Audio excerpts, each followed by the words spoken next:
अस्सलाम वालेकुम। मैं हूँ शाहीन और आप देख रहे हैं आशियाना शाहीन का। जीते रहिए, हंसते रहिए, मुस्कुराते रहिए और देखते रहिए आशियाना शाहीन का। भाई आप सोच रहे थे कि जब से हम आए सफ़र से वापस तो हमें मुसलसल नज़र आ रही हैं शाहीन आंटी, और जो है अंकल उनका दूर दूर पता नहीं है। तो मैंने तो आपको बताया था कि भाई वो हो गए हैं हादसे की वजह से बहुत ज़्यादा परेशान। हालांकि उन्होंने शादी में किया था बहुत बहुत बहुत ज़्यादा इन्जॉय, और तमाम जितने भी अल्लू वाली बस्ती के घर थे करीब करीब वो सब के घर गए, सबसे मिले, और उन्होंने वहाँ अपने दोस्तों के साथ, मैंने बताया था ना कि जो दोस्त बन गए थे अंकल के साथ, तो ट्रैक्टर भी चलाया और भाई ऊँट ऊँट भी देखे। और जिनके घर हम गए थे शौकत साहब, उन्होंने हमारी बहुत ज़्यादा मेहमान नवाजी की और हमें उनके घर जाकर बिल्कुल उसी तरह लगा जिस तरह हमें शादी वाले घर में लग रहा था। यानी हर जो था वो अल्लू वाली बस्ती जो थी उसका हर घर ऐसा था कि जिस घर में जाओ तो लगता था जैसे हम इसी घर में आए हैं। तो फिर मैंने सोचा क्यों ना आपकी अंकल से करवा दी जाए मुलाकात, क्योंकि आप हो रहे हैं बेचैन अंकल से मिलने के लिए, अंकल से बातें करने के लिए, और आप सोच रहे हैं कि भाई हादसे के बाद हुआ क्या है अंकल के साथ।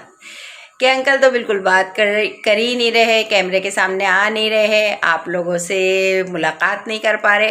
तो इस वक्त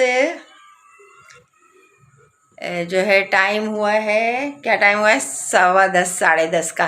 तो मैंने अंकल को कह राज़ी कि भाई अपनी यूट्यूब फैमिली से करें बातें, क्योंकि यूट्यूब फैमिली हो रही है बेचैन ये जानने के लिए कि हमारे साथ अंकल क्यों नहीं है। तो आज जो है आप अंकल के साथ बातें कीजिए, अंकल की बातें सुनिए और इन्जॉय कीजिए।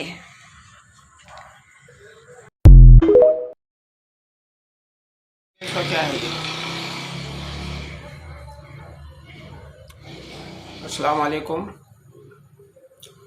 अभी ये शादी का जिक्र चल रहा था और हमें शादी के अंदर जाना था अलीपुर, और हमारा सफ़र कैसे शुरू हुआ और कहाँ से शुरू हुआ वो हम आपको बताते हैं। हमारा सफ़र रात को 8 बजे यहाँ से अलीपुर के लिए शुरू हुआ। हम यहाँ से जब निकले हैं तो बहुत हंसी खुशी और बहुत इन्जॉय करते हुए अपनी गाड़ी में बैठे हैं, और गाड़ी ने पहला स्टे जो लिया है वो लिया है हैदराबाद का। हैदराबाद हम लोग बैठे, वहाँ पे हमने चाय वगैरह पी। चाय पीने के बाद थोड़ा सा रेस्ट किया। रेस्ट करने के बाद हमने दोबारा सफ़र शुरू किया, और हमारा दूसरा जो स्टे था वो जाके सक्खर पे ख़त्म हुआ। सक्खर पे हम लोग गए, रुके, और रुकने के बाद हमने चाय वगैरह पी, रेस्ट किया, और रेस्ट करने के बाद हमारा दोबारा सफ़र शुरू हुआ अलीपुर के लिए, जहाँ हमारा मेन टारगेट था शादी का। हमारी गाड़ी यहाँ से चली और हम लोग एंजॉय करते हुए सुबह 11 बजे अलीपुर की हदूद में दाखिल हो गए। अलीपुर के अंदर जब हम दाखिल हुए हैं हाईवे से, तकरीबन 2 घंटे का सफ़र हमारा था अंदर गांव में जाने का, अल्लू वाली बस्ती, जिसका नाम है अल्लू वाली बस्ती। ये उनका खूबसूरत और अच्छा नाम है वहाँ पे। और हम जब वहाँ उतरे हैं तो वहाँ के जो बस्ती वालों ने हमारा इस्तकबाल किया है। कोई खड़े होकर देख रहा था, कोई बैठ के देख रहा था, कोई हंस रहा था, कोई हाथ हिला रहा था। फिर भी कराची से बारात आई है, कराची वाले बारात लेकर के आए हैं। हम लोगों ने अपना सामान वगैरह उतारा। उतारने के बाद हमें एक घर दे दिया गया था मेहमान नवाजी के लिए कि इसके अंदर हम लोग रहें, और रहने के बाद अपना आराम करें, और फिर दूसरे दिन शादी की तैयारी, निकाह की तैयारी करें। रेस्ट करने के बाद दूसरे दिन हमने अपनी निकाह की तैयारी की। असर के अंदर हमारा निकाह था फैज़ान का, और असर से लेकर के ये तकरीब हमारी चली है मगरिब की नमाज के बाद तक। नमाज के बाद जब निकाह वगैरह हो गया है, फिर हम लोग वापस अपनी बस्ती में आए, अपने घरों में आए, क्योंकि बस्ती से मस्जिद काफ़ी दूर थी। घर में आने के बाद हम लोगों ने दोबारा से अपना एंजॉय शुरू किया। बच्चियों ने गाने शुरू कर दिए, किसी ने ढोल बजाया, किसी ने डफ बजाई, और इस तरह से उन्होंने अपने खुशी का इज़हार कराची वालों ने भी किया, और अल्लू वाली बस्ती के जो रिहायशी थे और वहाँ के जो घर वाले थे उन्होंने भी बहुत उसको एंजॉय किया। दूसरे दिन हमारा जो हमारा जो टारगेट था वो ये था कि शादी भी हो जाए और हम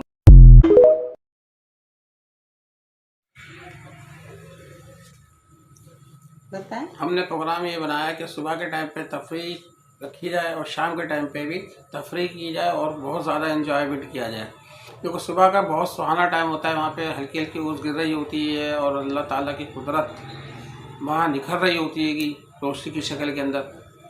तो हमने उसको बहुत ज़्यादा एंजॉय किया। और हम वैसे भी कुदरती चीज़ों को बहुत ज़्यादा पसंद करते हैं, मसलन ठंडी हवा है, बारिश है, आबशार है, ये तमाम चीज़ें हमारे लिए बहुत पसंदीदा हैं। फिर हमने दोपहर के अंदर रेस्ट का प्रोग्राम बनाया, क्योंकि धूप हो जाती है तो उसमें घूमने फिरने का इतना मज़ा नहीं आता। शाम के टाइम पे हम निकले फिर दोबारा तफरीह के लिए। तो वहाँ पर ट्रैक्टर चल रहे थे, नई गुड़ाई हो रही थी, ज़मीन बनाई जा रही थी नई फसल के लिए। वहाँ पर जो मालकान थे उसके ट्रैक्टर चलाने वाले, या यूँ समझ लीजिए कि वो जो उसकी गुड़ाई कर रहे थे, उन्होंने मुझे दावत दी कि आप हमारे साथ आएँ और हमारे ट्रैक्टर को चलाएँ। मैंने उनकी इस बात को बहुत एंजॉय किया और मैंने ट्रैक्टर भी चलाया, उनके साथ बैठा भी, उनके साथ तस्वीरें बनाई। उनके जो बच्चे थे वहाँ के गांव के, उनसे तो मैंने बहुत ही एंजॉय किया, क्योंकि वो बिल्कुल नेचुरल थे। उसके अंदर कोई बनावट नहीं थी, कोई उसमें सजावट नहीं थी, जैसे थे वैसे हैं। और उसके बाद हम आगे बढ़े, और जब आगे बढ़े तो उनका हमने घर देखा। घर बहुत ही सादा लेकिन चिकनी मिट्टी से बना हुआ बहुत खूबसूरत घर बने हुए हैं वो, और ऐसा लगता है कि जैसे किसी ने उस पर प्लस्तर किया हुआ है। और वहाँ की ख़वातीन बहुत मेहनती हैं ना। वहाँ की ख़वातीन मेहनती हैं, उनकी जो मेहनत है वो रंग दिखाती है अपने काम का, अपने घर का रंग दिखाती है। उनके बर्तन, उनके आटा जो है वो खुद गूंथती हैं और खुद बनाती हैं, खुद कूटती हैं, खुद उसके अंदर धान डाल करके उसका आटा बनाती हैं।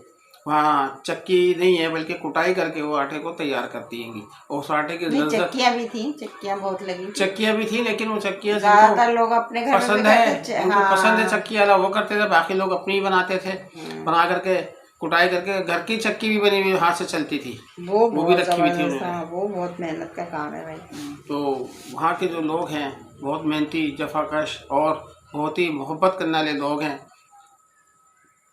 उसके बाद हम उनके घर पे गए।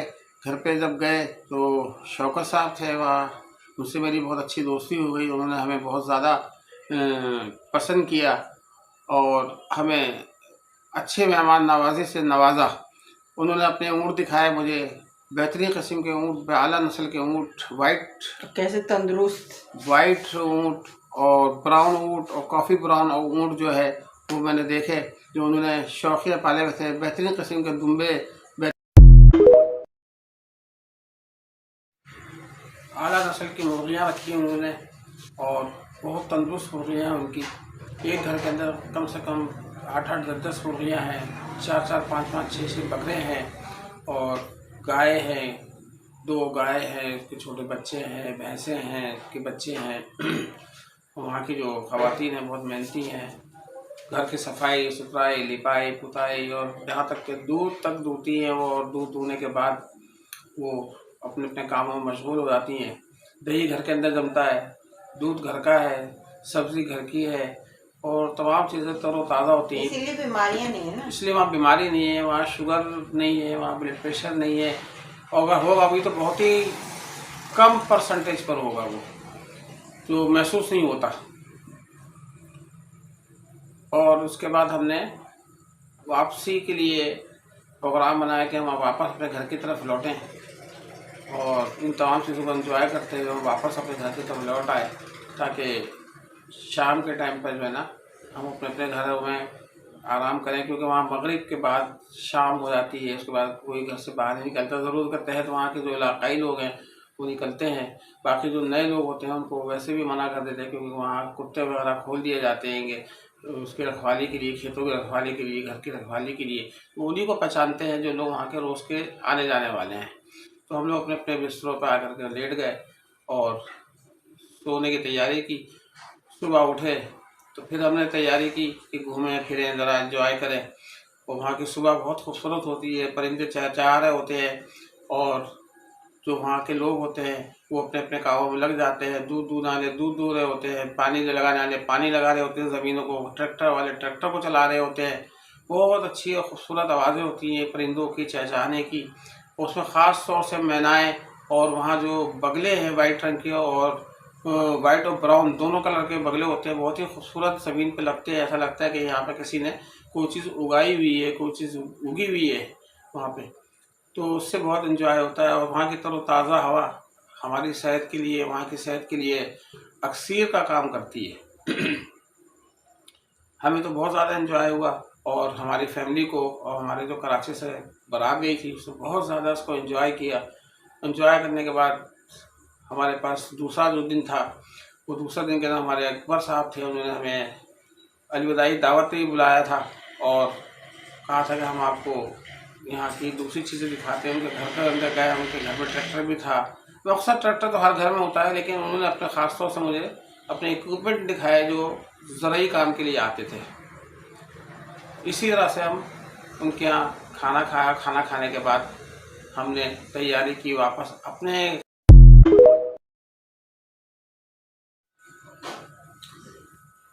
घर आकर के हमने शाम दोपहर को रेस्ट किया और शाम को हमारे पास रवानगी की इत्तला थी कि शाम को 5 बजे हमने यहाँ से कराची के लिए निकलना है। शाम को 5 बजे हमारी वैन आ गई और हमने अपनी तैयारी शुरू कर दी सामान रखने की और लेडीज़ को तैयार करके गाड़ी के अंदर सेट करने की कि कौन कहाँ बैठेगा। 6:30 बजे हमारी गाड़ी वहाँ से चली है और तकरीबन 1.5 घंटे के बाद वो हाईवे की तरफ रवाना हो गई। हाईवे से उसने क्रॉस किया और सी पैक की तरफ गाड़ी हमारी आ गई। अभी हमने सादकाबाद क्रॉस किया था, हम गोटकी के करीब पहुँचे थे तो मेरी वाइफ ने बोला कि उठे ज़लज़ला आ गया है। जब ज़लज़ला का नाम सुना तो मैं आधा सोया हुआ था, आधा जाग रहा था। गाड़ी के अंदर नींद आ गई थी मुझे क्योंकि बहुत थका हुआ था मैं। तो उसके बाद जब मैंने देखा कि ज़लज़ला आ गया तो मैं ये समझा कि रोड क्रैक हो गया है ज़लज़ले की वजह से। तो मैंने झाँक के देखा तो मेरी वाइफ कहने लगी देखिए ये व्हील जा रहा है, गाड़ी का व्हील निकल गया है।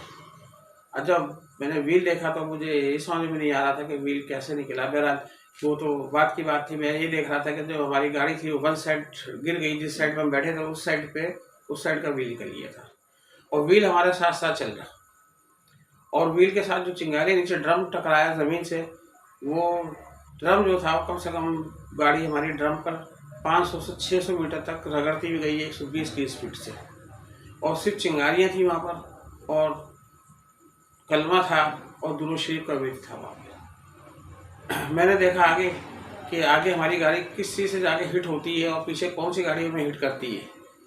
तो हमारे जहन में यही था कि अब हम बिल्कुल तैयार थे कि हम इस दुनिया से दूसरी दुनिया में जाने वाले हैं।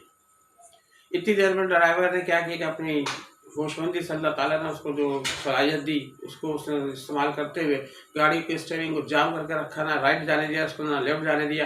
जब गाड़ी की स्पीड धीरे धीरे स्लो होने लगी, जब 50-60 पे स्पीड आई तो उसने गाड़ी को रेलिंग से हिट किया धीरे धीरे करके और हिट करते करते करते करते गाड़ी को उसने इतना कर लिया कि गाड़ी उसके कंट्रोल में आ गई। उस पर गाड़ी रुक गई। लास्ट में आने का ड्रम पे गाड़ी चल रही तो वो तो नहीं चल सकती ना।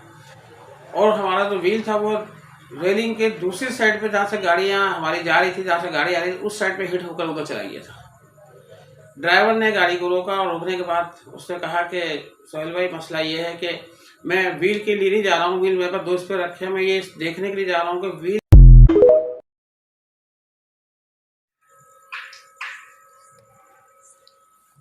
ड्राइवर व्हील को वापस लेकर के आ गया और लाने के बाद उसने गाड़ी को दोबारा रीसेट किया। सेट करने के बाद हम लोगों ने अपना अगला सफ़र शुरू किया और हम सखर में आकर के रुके हैं। वहाँ आकर के हमने अपने औसानों को सही किया है और अपने दिमाग को सही किया है। चाय पी है, चाय पीने के बाद खाना खाया है और खाना खाने के बाद हमने कराची के लिए रवाना दोबारा हो गए। सुबह 7-8 बजे हम नूरियाबाद या सईदाबाद का कोई स्टॉप था वहाँ रुके हैं। वहाँ रुकने के बाद चाय वगैरह पिए। चाय पीने के बाद दोबारा हमने अपनी गाड़ी को रीसेट किया, चेक किया। चेक करने के बाद हम कराची पहुँच गए और पहुँचने के बाद अल्लाह ताला का शुक्र अदा किया कि किसी जानी नुकसान के बगैर यहाँ कराची साथ खैरियत के दूल्हा दुल्हन के साथ पहुंच गए। बाकी सब खैर खैरियत है। आप लोगों से इजाज़त मांगते हैं। अल्लाह हाफ़िज़।